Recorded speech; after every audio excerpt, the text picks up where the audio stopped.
again, we are back in Nessa. It's been 3 years since I did my first Nessa video back in Virginia Beach. This is back when my friends Sean and James lived in Virginia Beach with me, and I reviewed Jasmine the same day as Nessa. And so it was a great duo because Jasmine was a more old school kind of Evo. Nessa was an Evo 10 with the 4B11 rather than the 4G63. Now Nessa, the first time I drove it was 560 wheel horsepower. The second time was around 720 wheel horsepower.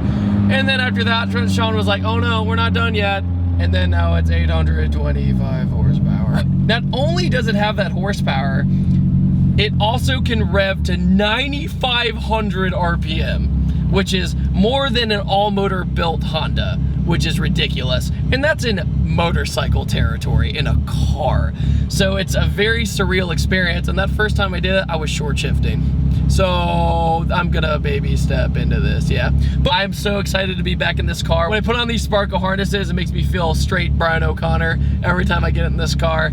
And I am so excited. Also, the suspension is different than the other times we drove it. It's Fortune Auto coilovers, which are my favorite coilover brand because, well, I'm a little biased. I grew up right down the road from where they built the Fortune Auto coilovers. It's kind of cool. With the Fortune Auto coilovers, they give you like a little birth certificate when they ship it in the mail. So the turbo in it now is a 64-66 precision turbo, and it is a little bit laggy, but once you get to like 5,000 RPM, all hell breaks loose, and you get the notorious yank all over the road, but it's so thrilling for that. Recently we revisited Jasmine, which was then tuned for boost for speed, and that car made over 1,000 horsepower. This is actually, I think, a little bit more fun to drive, even though it's, quote, only 800 horsepower. A lot of money goes into an 800 horsepower Evo, guys. I'm gonna warn you. A bunch of people ask me all the time, should I build an Evo? And my suggestion is talk to people who have done it first. If you want to do it because the Evo is your favorite car, more power to you, but you have to do it right. You have to break in your motor. You have to do all these things, and you're gonna have trial and error no matter what you do. So it's for the love of the Mitsubishi, if you could say. But so good being back in Nessa. The exhaust sounds glorious. Has a carbon fiber diffuser in the back. The entire front bumper in the center has now been painted black to make everything a nice, smooth transition. Because most of the time it comes basically like matte black from the factory. But now it's a glossy, beautiful black with the awesome carbon fiber lip in the front.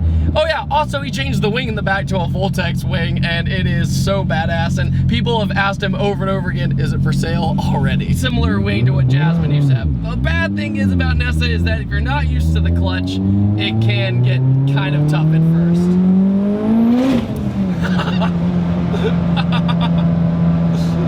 That is stupid. Like, I'm not even gonna get in it. I'm just easing in it. Listen to this. Oh, it's so good. So one thing I do want to point out that the engine bay of Nessa is more beautiful than ever. There's more carbon, there's more powder coating, there's more everything really. And Chameleon Customs did all of the powder coating. They did an amazing job. It looks flawless. And when you pop the hood of Nessa, it looks like it belongs. It doesn't look like it's tacky or anything like that. It just blends in with the rest of the car. So a lot of people ask me, David, out of all the reviews you've ever done, what's your favorite one you've ever done? I say, a lot of the times, the first time I did Nessa, because it was 560 horsepower, balanced, it handled good, everything was great, but now this thing is just a monster. And do I still love it? Yeah, but you have to account to all the different things with when you're building an Evo. An Evo does have a cap with how much you can modify them and what the limit is, but the limit is very, very high. So look, lag, lag, lag, lag, lag, lag, lag, okay. What? Your body is never ready.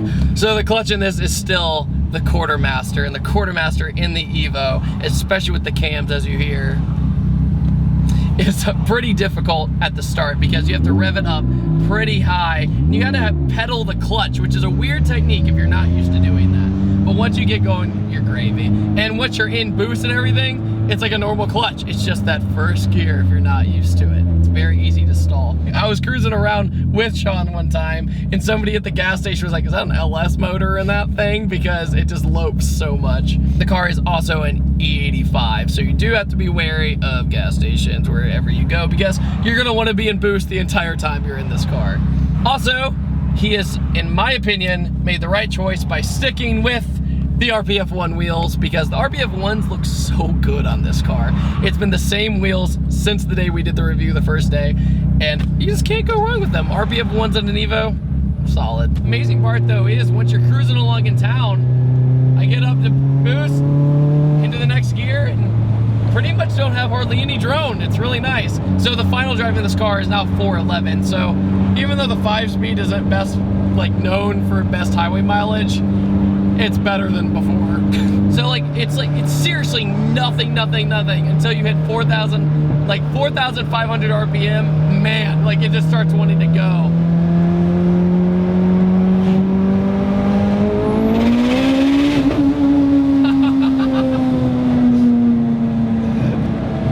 Sure, I can't even go into the next gear because I'd be going to the moon. Here's the thing about the added horsepower though, is that it's really not that scary. Like, it's intense, but it's fun. It's not like I'm gonna die at any second. It's pretty controllable. Sometimes hit a divot in the road, it'll kind of yank you for a second. But other than that, it's fine. It's really not all that bad.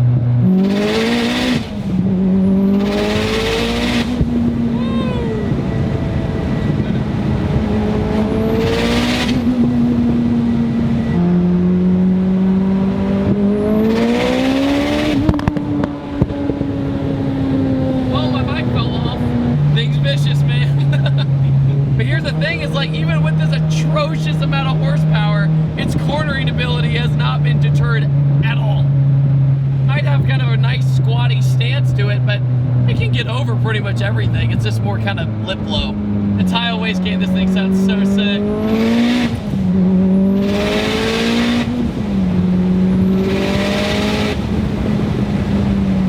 Brakes are incredible. Brembo's all the way around.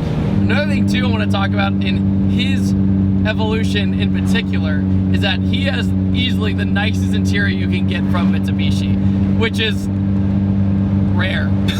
What I have to say is, a lot of the times you get an Evo and it's only like that much nicer inside from an actual base Lancer.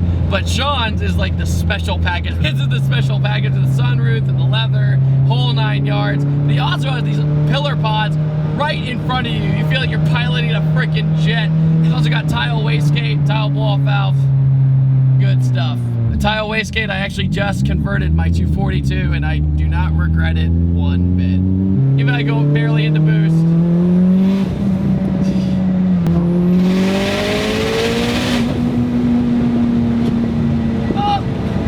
Oh yeah, also, I know people are gonna ask who didn't see the original Nessa video.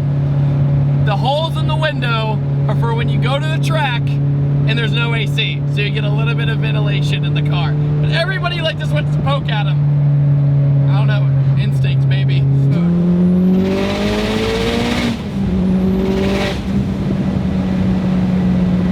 I love the smell of corn in the morning.